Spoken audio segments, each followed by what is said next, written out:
Destin commun, l'expression est magnifique. C'est elle qui a été mise en avant tout au long du processus qui a mené au référendum du 4 novembre dernier en Nouvelle-Calédonie.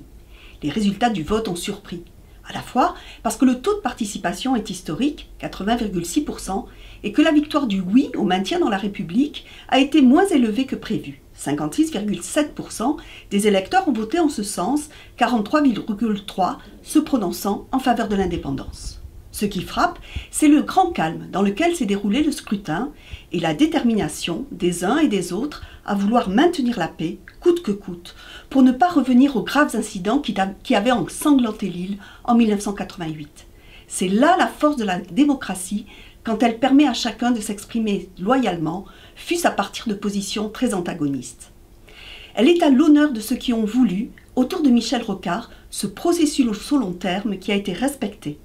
Elle est à l'honneur des citoyens qui se sont exprimés, refusant de disqualifier le perdant, car, comme l'a souvent dit le philosophe Olivier Abel, il n'y a pire attitude que celle qui consiste à enfoncer le vaincu. L'histoire récente en Irak et ailleurs montre combien cette attitude peut mener au pire, faisant le lit des violences et de tous les terrorismes. Ce destin commun, on souhaite qu'il ne reste pas juste une belle expression, mais un terreau pour construire l'avenir, un avenir plus juste pour toutes et tous. Le travail a commencé avec notamment les programmes qui permettent à de jeunes Kanaks d'accéder à des postes de responsabilité. Un destin commun qui réintègre dans la société ceux et celles qui s'en sentent exclus. C'est vrai en Nouvelle-Calédonie, c'est tout aussi vrai en métropole.